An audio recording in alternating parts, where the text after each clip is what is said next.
was wondering about translation, and because I know that you translate, and also you read in Farsi. I mean, we've got a YouTube video of you reading.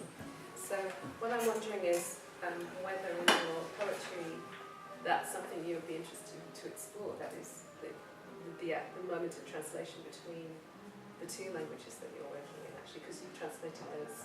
Yes, have they been translated? They're translated from Farsi. Yes. So I wonder what you would like to say about translation. And about working in another language, and whether that's something that, because I mean you're singing in another language quite a lot, aren't you? So I'm interested in whether that's something you'd be interested to use or not. You mean to use Farsi maybe in stuff? Or parts or fragments of Farsi, or I mean, that's something. Actually, it's would be interested in. But can anyone sing Farsi? We can learn. Yeah, we can learn. Yeah, I try. You're a good DJ. Just sing. And well, of course, there's an amazing folk musical tradition from that. We're often using these texts as well. Well, folk is not the right word, but classical music tradition. Yeah. So there is opportunity also for musical parallels. Julian Phillips, of course, you probably don't know this, his opera Barjack Paul makes use of some Persian music. So if anyone wants a quick tutorial on Persian modes, he's the person to go and talk to. You translated all of those into English? Yes. Some of the English language is incredibly complicated. How do you decide which word to use when you translate it into English? Does that make sense? Yeah. If you... Example, I can't even think of one. The sun's... Effulgence. Yes, effulgence, yeah. A beautiful word, but so specific. Is that the direct translation?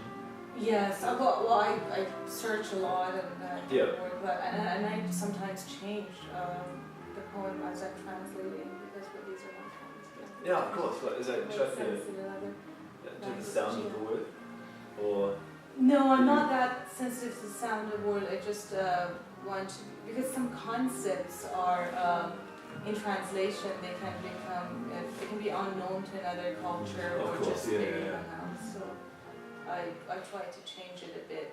Or in the last point, for instance, was saying the hands of time move slow, where it was just time moves slow.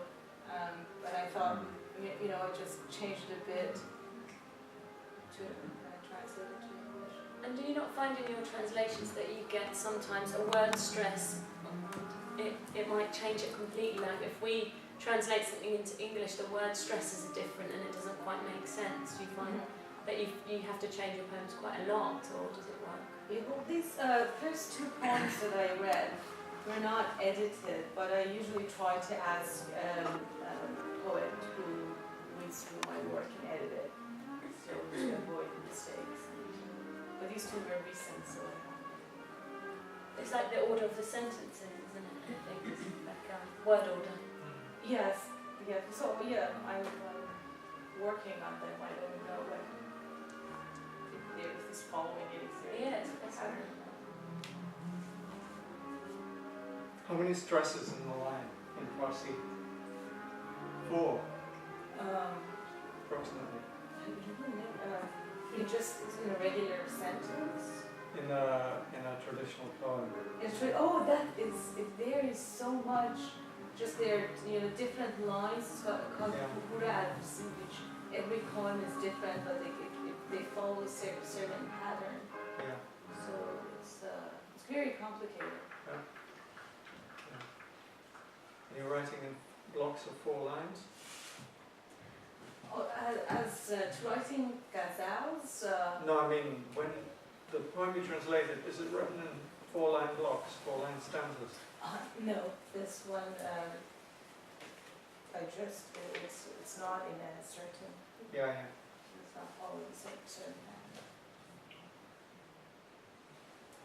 And do you ever get anybody else to translate your poems to get sort of different versions of what you've already translated? I've done that, but it's a good idea. No, just all I did, I translated some of my poems and asked a poet to edit it for me. And that was 2 first poems. I haven't been. For you, is a successful translation one that somehow reproduces the effects of the original, or are you more concerned with just faithfully rendering the content? No, I'm not concerned with just being faithful to the content. No. Okay, so sort of if there were particular kind of sonic or metrical effects in the original, They're not metrical effects. not particularly. Okay. About the length of the poems, 3 of them, they were quite close in the sense of how long they were. Do you tend to write really shorter or even longer works? I have shorter and longer, just they happen to be the same. One of the things that we found doing the project actually is that, I mean, apart from it varies, but quite often the finished pieces are very tiny and they're quite small. I mean, it's kind of an interesting thing, and some of them have real dynamics to them where, you know, where in some sense there's sort of narrative drive behind them.